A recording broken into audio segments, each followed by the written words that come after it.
성경에 예수님에 대한 행적을 기록하고 있는 복음서가 4권이 있습니다. 마태, 마가, 누가, 요한, 복음 이 4권인데요. 흔히 성경학자들은 마태복음, 마가복음, 누가복음 3권을 공통된 관점을 가지고 있다 해서 공관복음이다 이렇게 부르고, 나머지 요한복음을 4번째, 순서상으로도 4번째 배열이 되어 있기 때문에 제4의 복음이다 이렇게 부르기를 합니다. 근데 여러분, 사실은 3권이 공관복음이다 이것이 중요한 게 아니라, 그 3권을 공관복음이라고 불려지게 된 것은 결국 요한복음이 약간 다른 관점을 얘기하고 있기 때문에 그렇습니다. 복음서 앞에 이제 그걸 누가 기록했느냐에 따라서 마태가 기록한 복음, 그래서 영어권의 이 성경 제목을 표기하고 있는 말을 직역하면 마태가 얘기하는 것에 따르면 이런 의미로 그 복음서를 적습니다. 물론 줄여서 그냥 마태 이렇게 부르긴 하지만 according to the Matthew 이런 식으로 표기를 해요. 그러니 사실은 복음 뒤에 나오는 그 복음이 이제 본질이고 주제인데, 복음은 말 그대로 예수 그리스도이죠. 복된 소식, 기쁜 소식, 예수님이 우리를 구원하시기 위해서 이 땅에 오셨다. 이 자체가 얼마나 기쁜 소식이에요. 그래서 주제가 마태복음부터 요한복음까지 달라질래야 달라질 수가 없죠. 공통된 관점을 가지고 있다. 오히려 당연한 얘기겠습니다. 그런데 유독 3권을 공관복음이라 지칭하는 이유는 바로 이 요한복음이 나머지 3권과는 다른 얘기를 담고 있기 때문에 그렇습니다. 그 이유는 이 요한복음에 대한 이야기가 성령님에 대한 이야기도 많이 나오고, 육적인 얘기라기보다는 다분히 영적인 얘기, 또 성경 본문을 이해하고 공부한다고 하는 측면에서 볼 때는 깊은 묵상이 좀 많이 필요한 이야기를 담고 있기 때문에, 또 다른 성경학자들은 요한복음을 영적인 복음이다 이렇게 표현하기도 합니다. 그래서 여러분, 이 요한복음을 오히려 좀 잘 이해하는 것이 예수님에 대한 어떤 진정한, 어떤 의미에서는 좀 수준 깊은 그런 이해를 하는 데에 좋겠다 하는 생각이 들어집니다. 왜냐하면 복음서를 기록한 저자들 마가와 누가는 어떤 면에서는 2번째 저자라고 볼 수가 있어요. 순서는 그렇지 않습니다. 요한복음이 제일 마지막 기록된 것이라고 보기는 하지만, 마가는 어떤 면에서 바나바나 베드로를 통해서 예수님에 대한 이야기를 들었을 수가 있어요. 직접 예수님의 공생의 3년을 봤을 수도 있지만, 성경학자들은 아마도 베드로와 바나바를 통해서 마가는 예수님에 대한 이야기를 듣고 후세 사람들에게 기록해 주려고 했을 것이다. 누가는 우리가 잘 알고 있는 대로 사도행전을 통해서 바울의 선교팀의 일원이 되면서 예수에 대한 이야기를 들었을 것이다. 물론 마태는 예수님의 제자 중에 제자이기는 합니다. 그러나 복음서를 보면 여러 번 나타나듯이 예수님은 베드로와 야고보와 요한 딱 3명만 데리고 어떤 일을 하거나 어떤 일이 진행됐던 일들이 다수 발견이 되어집니다. 그 말은 역설적으로 그 자리에는 마태나 마가, 누가가 있었다는 말이에요? 없었단 말이에요? 없었다는 얘기입니다. 그러니 어떤 면에서 오죽하면 베드로가 예수님이 너희 중에 한 명이 나를 팔 것이다 얘기했을 때 예수님에게 가장 가까이 앉아 있고 예수님의 품에 기대어 있는 바로 요한에게 도대체 누구를 얘기하시는 건지 좀 여쭤봐라 눈으로 신호를 보냈을 정도로 요한은 예수님에게 가장 가까이에 있었죠. 그래서 요한 1서에서도 그가 얘기를 하죠. 너희들이 예수님에 대해서 이러쿵저러쿵 안답시고 말들을 많이 하는데, 나보다 더 예수님의 음성을 듣고 예수님과 함께 시간을 보내고 예수님의 육체의 몸을 만져보기까지 한 사람이 있으면 나와 봐라 이렇게 얘기하며, 예수님이 가장 강조하신 것은 서로 사랑하라고 하셨던 것이다 라고 요한 1서의 논지를 전개해 나갑니다. 그래서 그럴 수밖에 없었겠지만 마태, 마가, 누가복음과는 달리 요한복음은 사건을 기록하고 있다기보다는 예수님이 하셨던 말씀을 빈도수가 더 많이 기록하고 있어요. 마태복음부터 누가복음까지는 이런 일이 있었다, 예수님이 이렇게 행하셨다 하는 행동에 대한 스토리들을 기록하고 있다면 오히려 요한복음은 그 사건의 수는 오히려 적어요. 사건의 수는 적게 발췌하면서 그 사건을 행하시기 전후에 예수님이 무슨 얘기를 하셨는가.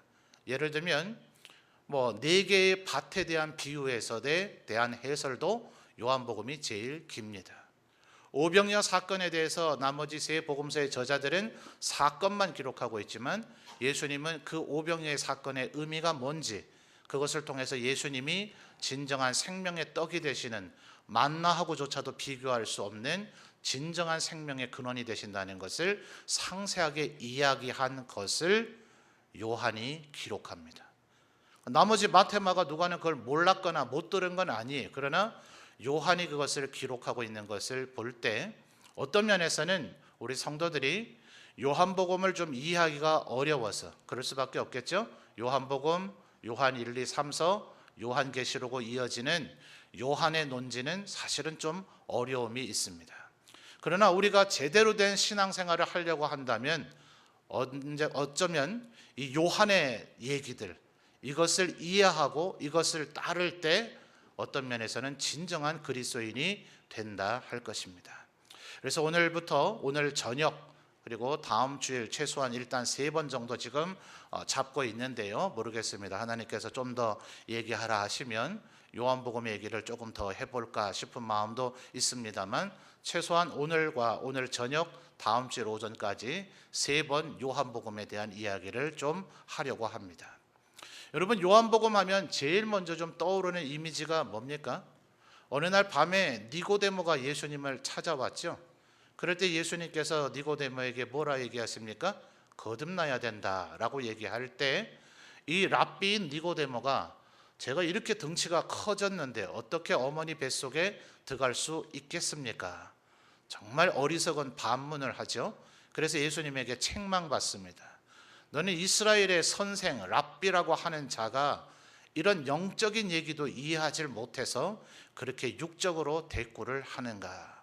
성령으로 다시 거듭나야 된다 하는 말이라는 것을 알지 못하겠는가 하는 이야기를 듣게 됩니다. 여러분, 그것이 바로 대표적인 요한복음을 이해하는 창입니다. 창문. 바로 그 니고데모와 예수님의 대화를 통해서 요한복음의 말씀을 읽을 때는 니고데모 같이 이런 어리석은 대답하면 안 되겠구나 하는 것을 알고 요한복음을 좀 봐야 될 필요가 있다 하는 것입니다. 자, 그러면 오늘 본문의 얘기는 도대체 무슨 얘기를 다루고 있는가? 여러분, 참 신기하잖아요. 11절을 보시면 예수께서 그 다음 뭐라고 얘기하죠? 뭐라고 얘기해요? 11절 보고 계세요? 예수께서 이 첫 표적을, 여러분, 예수님이 하셨던 수많은 일들 가운데 가장 첫 번째 한 일이라면 굉장히 의미가 있는 일일 거 아닙니까? 그러니 예수님에 대한 행적을 소개하고자 한다면 모두 다 이 사건을 기록해야만 마땅할 것인데 마태나 마가, 누가는 이 사실을 기록하고 있지 못해요. 왜 그럴까요? 1장에서부터 이어지는 말씀을 보면 43절에서도 이튿날, 또 오늘 2장 1절에서도 사흘째 되는 날, 다시 거슬러 가서 보면 순서대로 다시 한번 살펴보죠. 1장 29절을 보십시오. 1장 29절 첫 단어가 뭡니까? 이튿날. 35절 첫 두 단어 뭡니까? 또 이튿날. 43절 첫 단어가 뭡니까? 이튿날. 2장 1절 첫 단어가 뭡니까? 사흘째 되던 날.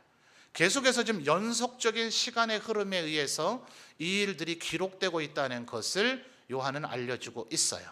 그런데 2장 1절을 보면 2장 2절이죠. 예수와 그 다음에 누가 나타납니까? 그 제자들이라고 되어 있는데 여러분이 1장을 자세히 보시면 이 제자는 아직 6명밖에 되지 않습니다. 1장에 소개된 이들은 누굴까요? 안드레, 베드로, 야고보, 요한, 그리고 나다나엘, 빌립. 아마 이 정도의 6명 정도가 될 것입니다. 그러니 여기에 마태가 있어요, 없어요? 마가가 있어요, 없어요? 누가가 있어요, 없어요? 아마도 없을 것이라고 보여집니다. 굉장히 중요한 첫 번째 표적인데도 이것을 요한만 보았기 때문에 요한은 이것을 지금 상세하게 기록하고 있습니다. 여러분, 문제가 뭡니까? 결혼식에 포도주가 떨어졌다는 거예요.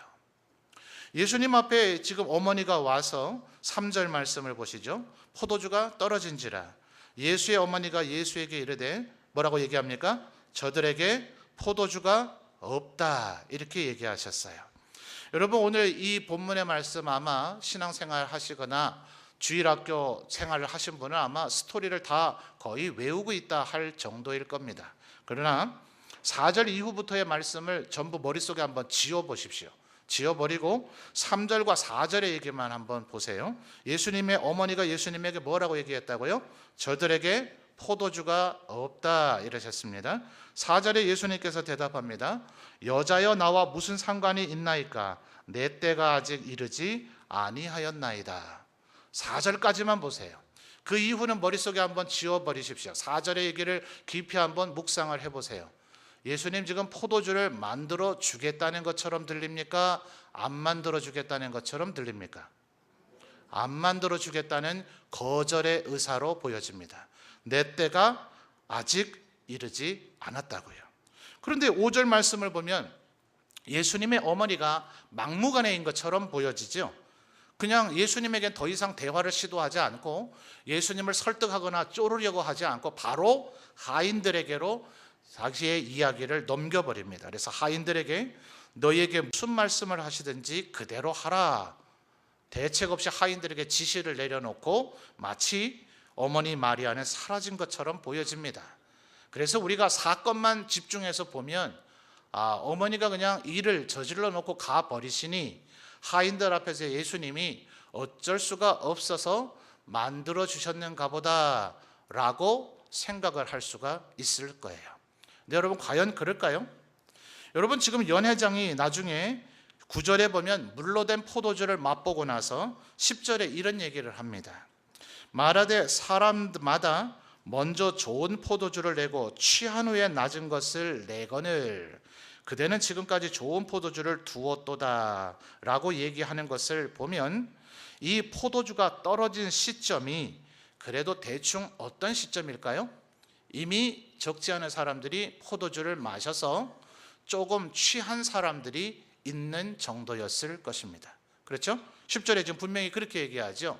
사람들마다 먼저 좋은 포도주를 내고 취한 후에 덜 좋은 것. 왜냐하면 취해버리면 그 후에 마시는 포도주는 질이 좋은지 맛이 좋은지 이미 혀나 감각기관이 마비가 되어져서 잘 모르는 거죠. 그냥 포도주인가 보다라고 하겠죠. 그런데 만약 지금 전부 다 한 잔씩만 마셨는데 아니면 한 모금만 마셨는데 포도주가 떨어져 버렸다면 연회장은 취한 후에 안 좋은 것을 내곤 하는데 너는 이제 좋은 걸 냈다고 얘기하지 않을 거예요. 그렇죠? 안 취했으니까. 안 취했을 때는 절대 그런 얘기를 안 할 겁니다. 연회장이 보더라도 조금 모질라는 거죠. 2%, 5% 정도 모질라는 거지 그래도 어느 정도는 마신 겁니다. 그러면 여러분, 포도주가 많이 필요할까요? 조금만 있어도 될까요? 조금만 있어도 되겠죠? 아닙니까? 아직도 수련 안 끊어서 조금 필링 끊길 때까지 마셔야 되는 분이 여기 계셔서 여전히 많이 필요한 겁니까? 아니죠. 한국인들 외에는 어지간해서는 그렇게 마시질 않습니다. 그저 한두 잔 마셔서 기분 좋을 정도지 누가 그렇게 부어라 마셔라 언제까지 어깨춤을 추게 할 거야, 이런 웃는 분 지금 수상한 분이에요. 이렇게 안 한단 말이에요. 그러니까 지금 이 연회장이 이 정도 얘기하는 상황이라면 이미 어느 정도는 다들 마셔 있는 상황이에요. 만들어줘도 조금만 만들어줘도 되지 그렇게 많이 만들어줘야 할 필요가 없단 말입니다. 그런데 여러분, 6절 말씀을 보시고 7절을 보시면 예수님이 만들어주시는 포도주의 양이 어마어마합니다. 정결 예식을 따라, 정결 예식이 뭡니까? 부정을 씻어내는 것인데 정결 예식이라고 하는 것은 사실은 조금 광범위합니다. 죄악적인 더러움을 씻어내는 것도 정결 예식이지만 단순한 위생적 율법도 정결 예식입니다. 여자분들이 월 1회 있는 그 일이 있고 나서 정결하도록 해야 됩니다. 남자들도 혹시 밤에 자다가 몽정을 하게 되면 정결을 해야 됩니다. 심지어는 먼지가 많은 유대 사회에서는 밖에 나갔다 출입했다가 들어오면 손발을 비롯한 겨드랑이, 사타구니를 비롯한 주요 부위를 오늘날과 같이 매일같이 샤워할 수 있는 시설이 안 되어 있을지라도 그런 부위들은 씻어야 된다는 것이 유대의 정결 율법입니다. 말하자면 이 정결 예식은 굉장히 고상한 죄를 씻어내는 그런 예식의 의미가 아니라 씻는 물을 담아두는 통입니다. 그래서 두세 통이라고 지금 번역이 되어 있지만 용량이 굉장히 큰 것이고 그 세 통이 들어가는 돌 항아리는 이 용량으로 볼 때 사람이 거기 들어가서 숨을 수 있을 만한 커다란 항아리를 얘기하는 겁니다. 여러분 아라비안 나이트에 보면 40인의 도적들이 커다란 도관에 숨어 있다가 죽임을 당하는 얘기가 나오잖아요. 그런 돌 항아리 정도를 연상하면 되는 겁니다. 자, 두세 통을 들어가는 돌 항아리가 몇 개요? 6개요. 7절 말씀을 보니 어디까지 채웠어요? 아귀까지, 만땅, 이빠이 뭐 이렇게 표현을 하더라고요. 가득 채운 거죠. 그러면 통으로 몇 통입니까? 3통으로 잡는다면 18통을 갖다가 부어야만 했어요. 씻는 물이에요? 목욕하는 물이에요? 아니에요. 포도주가 그만큼 만들어졌어요.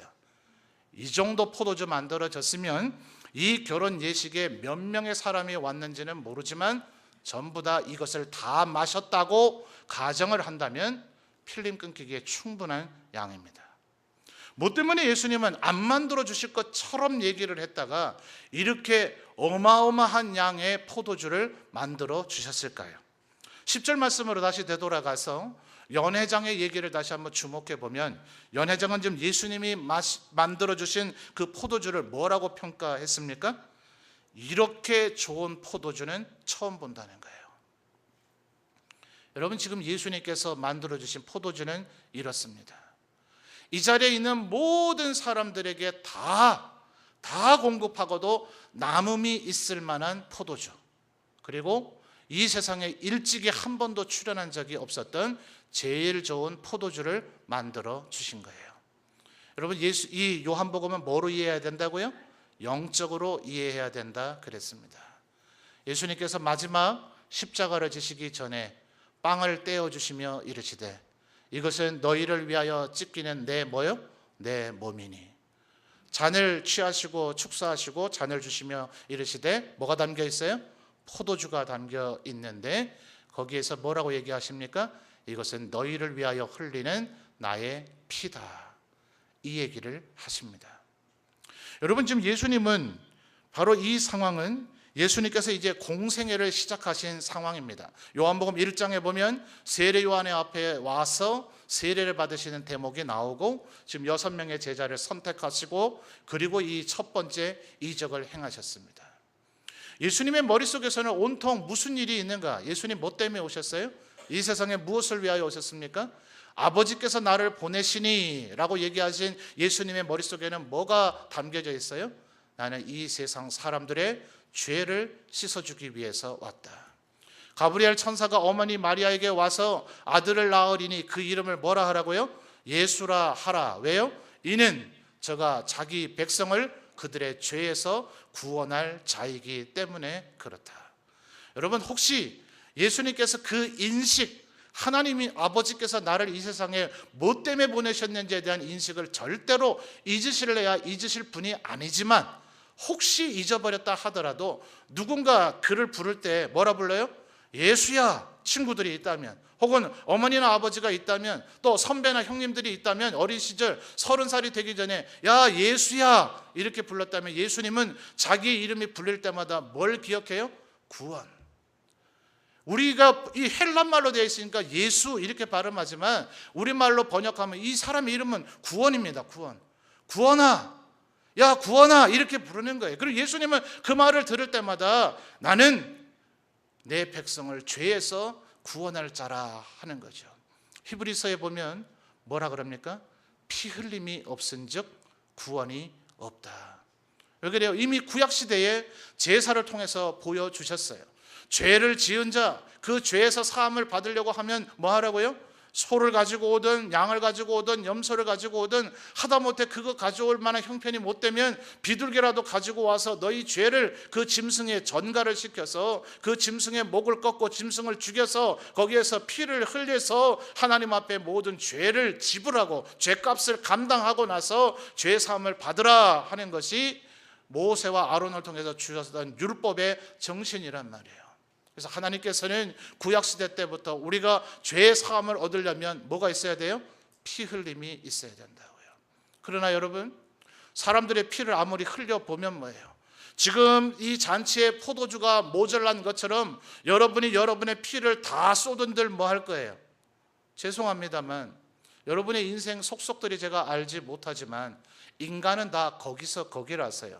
제 모습을 쳐다보고 여러분을 연상해 볼 때 우리는 우리의 죽음, 한 번의 그 죽음으로 우리의 죄를 다 씻을 수가 없습니다. 우리의 모든 피를 다 쏟아서 하나님 앞에 드린다 하더라도 우리의 모든 죄를 다 탕감받을 수가 없습니다. 인간은 본질적으로 그러한 존재입니다. 목사님 왜 나를 모독하십니까? 나를 감히 뭘로 보고 그런 얘기 하십니까가 아니라 모든 인간에 대한 성경의 평가가 그렇고 실증적 논증이 그렇고 인간에 대한 모든 경험적 지식이 인간은 결국 그러한 존재에 불과하다는 것을 우리에게 확연하게 알려줍니다. 그 누구도 부인할 수 없는 사실일 것이에요. 그러니 포도주에 지금 이 결혼잔치에 포도주가 있는 듯 했지만 그 포도주는 떨어져 버렸고 사람들의 마음에 흡족함을 다 주지 못한 채 포도주는 없어져 버렸어요. 우리들이 아무리 우리의 죄를 씻고자 하는 온갖 노력을 다 한다 하더라도 우리의 죽음으로는, 우리의 피로는, 우리의 희생과 우리의 죄 씻음에 대한 노력으로는 절대로 우리의 죄를 다 씻어낼 수 없는, 그래서 예수님의 어머니가 뭐라고요? 저들에게 포도주가 없다. 저들에게 피 흘림이 있어야, 저들의 모든 죄를 씻어줄 수 있는 피 흘림이 있어야 저들의 모든 죄가 씻어질 수 있을 터인데 그들을 위해서 죽어줄 수 있는 존재가 없다. 있어요? 없어요? 없어요. 바울이 그 사실을 로마서에서 논증하죠. 사람들이 좋은 친구 관계를 맺어서 혹시 친구를 위해서 대신 죽어주겠다 할 사람이 있을런지는 모르겠지만 그런 사람이 있어서 죽어준다 한들 그는 그 죽음으로 자기의 죄조차도 다 씻지 못하는데 남의 죄를 어찌 씻어줄 수 있겠는가? 오직 1절 모든 죄에게서 깨끗하시고 죄의 유혹을 받으셨을지라도 죄를 짓지 않으신 예수 그리스도, 그래서 그의 피가 다른 이의 죽음과 다른 이의 죄를 해결해 줄 수 있는 대속의 죽음을 해주실 수 있는 존재가 있어야만 이 문제가 해결될 수 있을 것이라는 거죠. 여러분, 어머니 마리아가 그 사실을 알아서 이 얘기를 하는 건 아닙니다.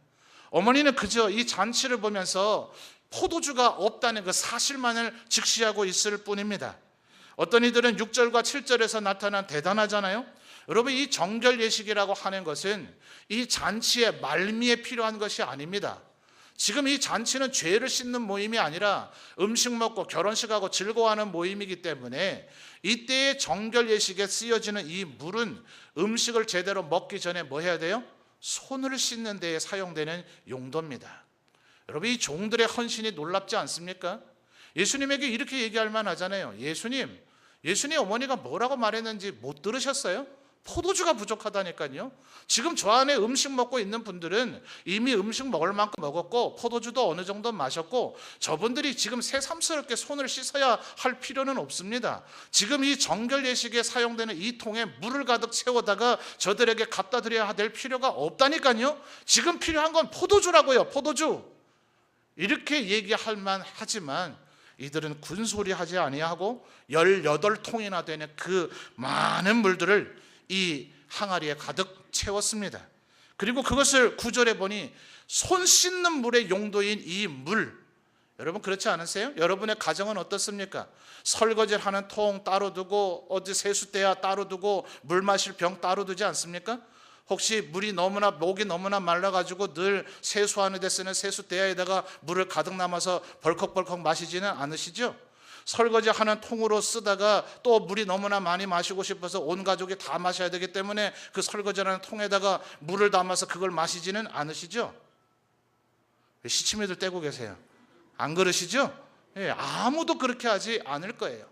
정결 예식, 손 씻는 데 씻는 물을 담아두는 그 통에 있는 그것을 담아다가 연회장에게 잡수시죠 라고 갖다 줬다는 것은 실로 대단한 놀라운 충성과 헌신이긴 합니다.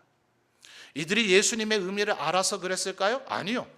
어머니는 어머니대로 지금 포도주가 모질란다는 사실을 보고 예수님이 이 문제를 해결해 줄 수 있을 거라는 기대감을 갖고 있었을 뿐입니다.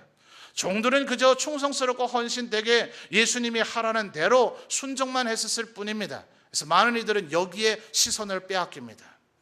예수님의 어머니인 마리아가 예수님을 향한 기대감이 크지 않는가?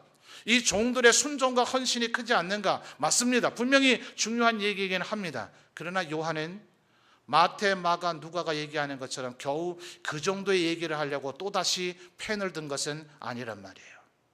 흔히 성경학자들은 마가복음이 제일 먼저 기록이 되어졌고 마태와 누가가 그 이후에 기록이 되어졌을 거라고 보고 요한복음이 제일 후에 기록이 되어졌을 것이라고 대부분의 성경학자들이 봅니다. 정확하게 결론은 내릴 수 없고 몇 년에 기록됐는지는 알 수는 없지만, 그래서 성경학자들은 미루어 짐작할 때 요한은 이미 마태복음과 마가복음과 누가복음을 한 번 이상 읽어봤을 수 있다라고 생각을 합니다.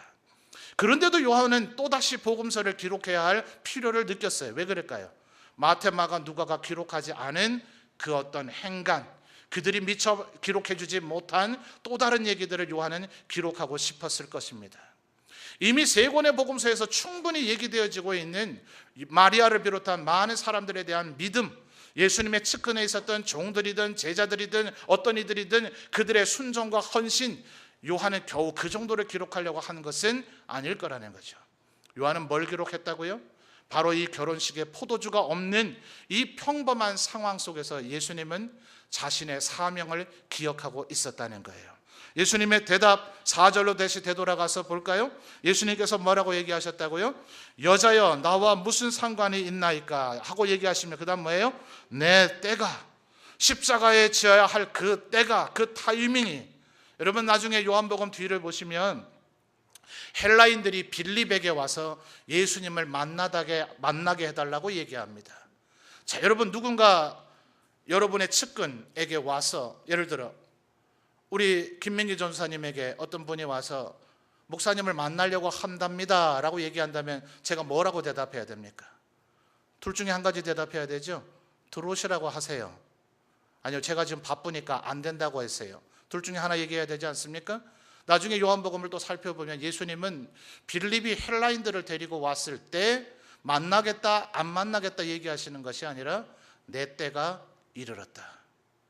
하늘의 밀알이 땅에 떨어져 죽지 아니하면 그저 썩어져 버리고 말겠지만 하늘의 밀이 땅에 떨어져 썩으면 죽으면 많은 열매를 맺느니라. 뭐라 얘기하셨다고요? 내 때가 이르렀다. 예수님은 계속해서 그 사실을 잊지 않습니다.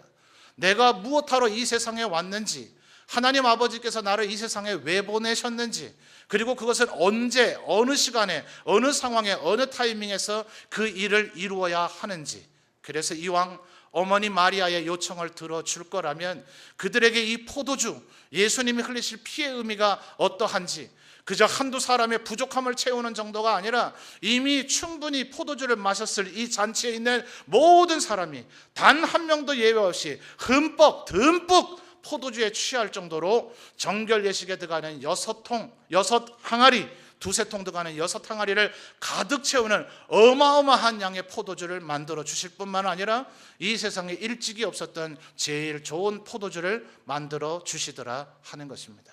왜요? 그것이 바로 예수님의 피, 예수님의 보혈의 능력이고 효력이기 때문에 그렇습니다. 예수님은 언제나 자기가 무엇을 위해서 왔는가를 기억하고 있는 거죠. 사랑하는 성도 여러분, 요한이 이 사실을 왜 기록했을까요? 이미 복음서는 다 있습니다.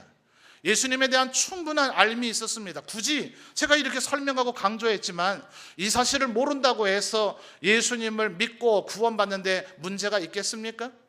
요한이 이 요한복음을 기록할 무렵은 아마도 요한의 육신의 나이가 계시록을 기록할 그 무렵쯤 아닐까라고 성경학자들은 추론합니다. 할아버지가 되어 있어요. 본인도 순교하지는 않았지만 주님 앞에 부르심을 받을 때가 다 되어가고 있어요.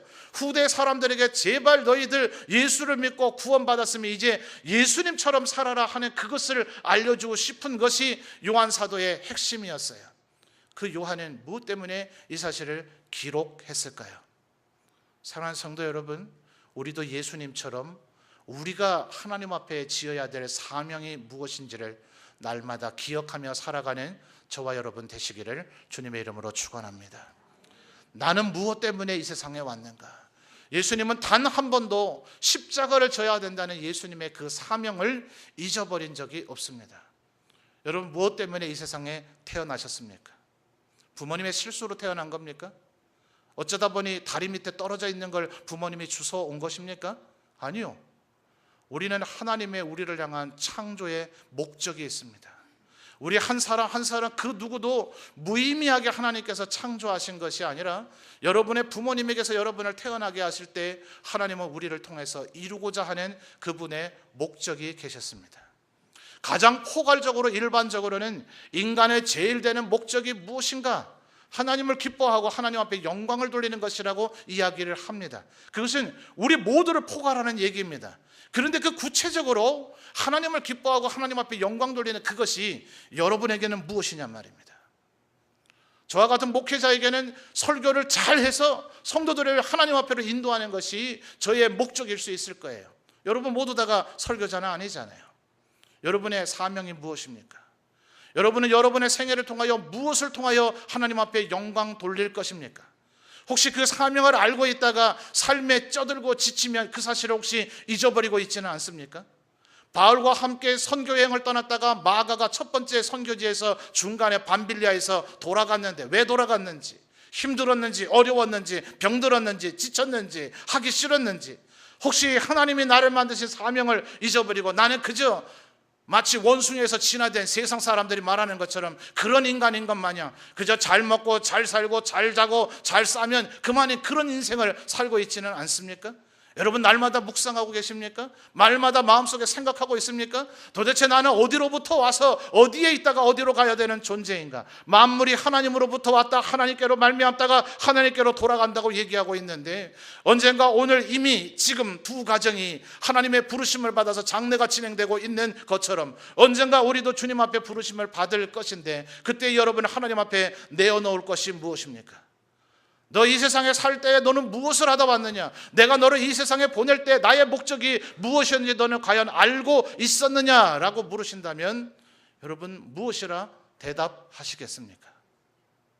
여러분 이 예수님과 같이 내 때 나는 무엇을 위해서 지금 이 세상에 존재하고 있는가? 나는 하나님 앞에 어떻게 영광을 돌려야 될 터인가? 이것을 말씀 속에서 발견하시는 여러분 되시기를 주님의 이름으로 축원합니다. 오늘의 설교는 이렇게 물음표를 여러분에게 던져드리고 끝냅니다. 왜요? 여러분의 인생이 각각 다르기 때문에 제가 여러분에게 여러분은 이것을 위해서 태어났다고 말해줄 수가 없어요. 각자 다릅니다. 전부의 인생이 다릅니다. 그러니 여러분 뭐 하셔야 되겠어요? 기도해야 합니다. 하나님 앞에 꿇어 엎드려 기도해야 됩니다. 하나님 나를 뭘 위해서 살고 있습니까? 나 뭘 위해서 살아야 됩니까? 이것은 성경학교와 수련회 지금 해야 되는 10대와 20대 아이들만의 얘기가 아닙니다. 여러분의 인생 끝났습니까? 오늘 부르심 받을 겁니까? 아니면 내일 부르심 받을 겁니까? 앞으로 남아있는 여러분의 생애가 얼마일지 알지 못하거늘 여러분의 인생을 과연 의미 없이 허비하며 살 것입니까? 혹시 이미 허비하며 살아오지는 않았습니까? 하나님 앞에 달란트를 내어드릴 준비가 되어져 있습니까? 하나님 앞에 문화를 보여드릴 준비가 되어 있습니까? 주님이 신랑처럼 이 결혼 예식에 오셨던 것처럼 또다시 예수님께서 신랑이 돼서 오실 그때에 등불을 들고 맞이할 준비가 되어져 있습니까? 여러분 모쪼록 여러분에게 축원하기를 주님 앞에 여러분 보여드릴 그 무언가가 있기를 주님의 이름으로 축원합니다. 끊임없이 주님 앞에 물으십시오. 내 때가 언제입니까? 내 때는 무엇입니까? 나는 무엇을 위해서 지금 살고 있습니까? 하나님 앞에 물으시는 우리 모든 성도님들이 되시기를 바랍니다. 혹시 여러분 혼자 힘으로 도저히 찾기 어렵다면 그때 목회자의 도움을 요청하십시오. 저는 여러분의 인생을 결론 내어 드릴 수는 없겠지만 말씀을 근거해서 여러분에게 안내자가 되어줄 수는 있을 것입니다. 그것을 위해서 저는 목회자가 존재한다고 믿습니다. 그러나 여러분, 한 사람이라도 의미 없이, 여러분 한번 생각을 해보십시오. 약도가 없이 미로를 들어간다면, 나침반이 없이 배를 몰고 바다로 나아간다면 어떻게 하게 될까요? 계속해서 그 자리에 맴돌게 될 것입니다. 아무것도 하지 못할 것입니다. 그러므로 분명히 앞서가는 자들의 도움이 필요합니다. 지도자, 여러분 지도자라는 말이 뭡니까? 한자의 뜻이 지도자는 어느 방향으로 나아가야 할지를 보여주는 사람이라는 것입니다. 혼자 힘으로 찾을 수 없거든 그때 지도자의 도움을 요청하십시오. 하나님의 말씀을 먼저 알고 있는 자에게 요청하십시오. 그리고 말씀을 통해서 여러분의 인생 어떻게 살아야 할지를 알고 주님처럼 살아가시는 우리 모든 성도님들이 되시기를 주님의 이름으로 축원합니다.